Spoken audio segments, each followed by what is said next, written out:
Mengapa kelompok kami memakai ikan bandeng sebagai produk olahan tradisional kami? Untuk itu akan dibahas. Nah, potensi ikan bandeng sumber daya hasil perikanan yang ada di Kota Tarakan. Nah, ternyata Kota Tarakan ini memiliki produksi ikan bandeng sangat besar ya, mencapai 1.000 ton per bulan. Yang dimana ini juga kebanyakan produksi ini berasal dari budidaya tambak oleh nelayan-nelayan lokal. Kemudian bukan hanya itu, ikan bandeng di Tarakan juga dikenal memiliki kualitas yang baik serta banyak dipasarkan ke luar kota seperti Surabaya. Tidak hanya luar kota, Tarakan juga pernah melakukan ekspor perdana ikan bandeng beku sebanyak 25 ton ke negeri Cina. Nah, tidak hanya Cina juga, ada beberapa negara yang sudah diekspor ikan bandeng dari Tarakan, seperti Arab Saudi, Korea, dan Malaysia.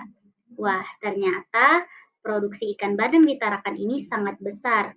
Untuk itu, sayang sekali jika warga Tarakan sendiri tidak memanfaatkan produksi ikan bandeng yang banyak ini sebagai suatu hasil produk perikanan yang baik, bermutu, dan juga berkualitas.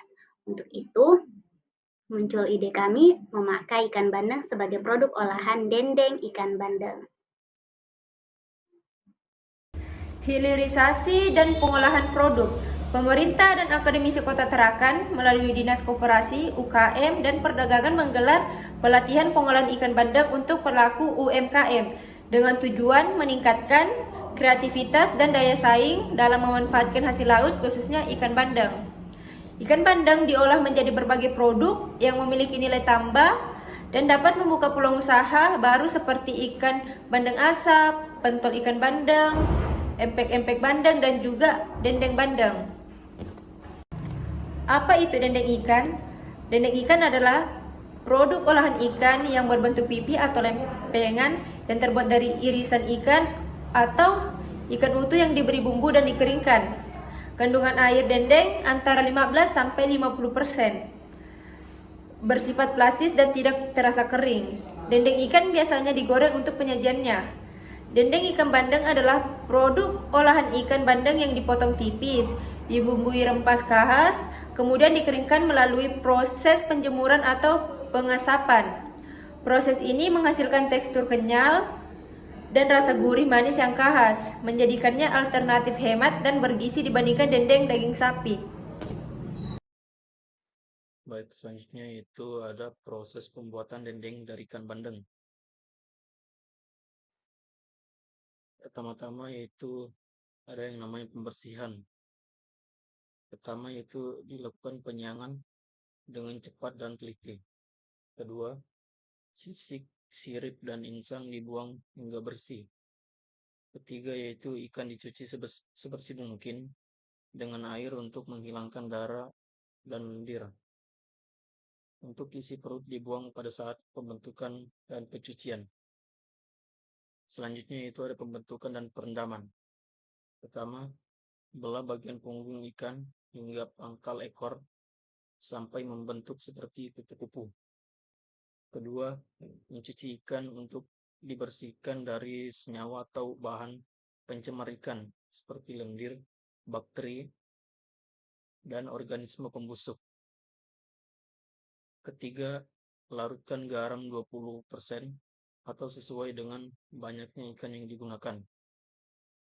Keempat, merendam ikan yang telah difilet pada larutan garam selama 30 menit. Itu ada pembaceman. Di sini terdapat banyak sekali bumbu yang digunakan dalam membuat dendeng dari ikan bandeng dengan teknik penggulaan.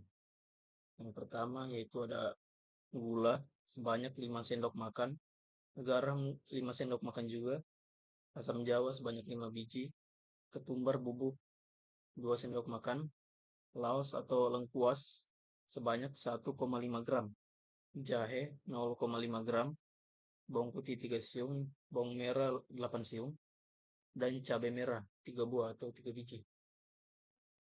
Prosesnya itu Bumbu-bumbu ini akan dipotong-potong kecil-kecil atau tipis-tipis. Contohnya seperti laos, lengkuas, jahe, bawang merah, bawang putih, dan cabai merah. Lalu kemudian dimasukkan ke dalam blender beserta ketumbar bubuk untuk dihaluskan. Ketiga, menata ikan pada wadah dengan bagian kulit di bawah dan ditaburi gula, serta diberikan larutan asam jawa dan bumbu bacem pada setiap ikan hingga tertumpuk. Terakhir, pembaceman dilakukan selama 16 hingga 24 jam hingga bumbu menyerap sempurna ke dalam ikan tersebut.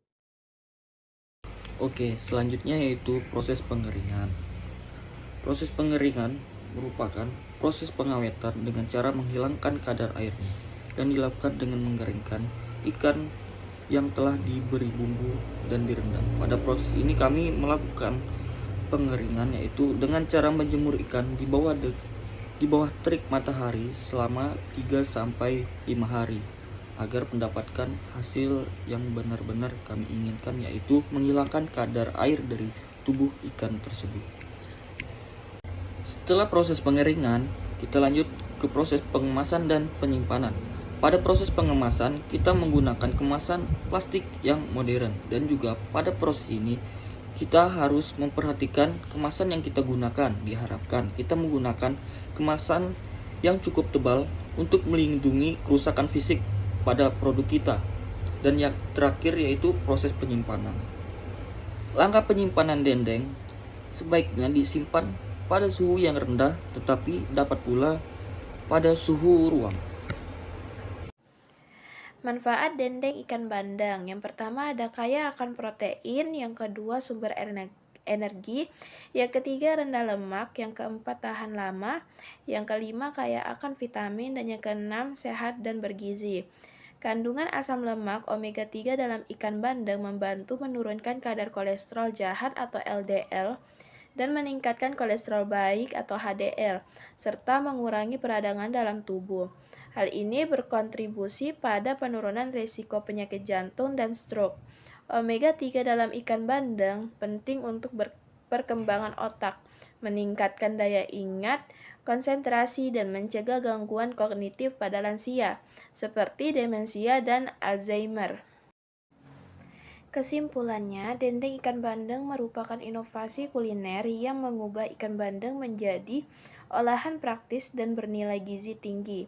Dengan proses pembuatan yang melibatkan pemilihan ikan segar, pembersihan, penghilangan duri, pembumbuan dengan rempahan khas, dan pengeringan, dendeng ini menawarkan rasa gurih manis yang khas dan tekstur kenyal yang disukai banyak orang.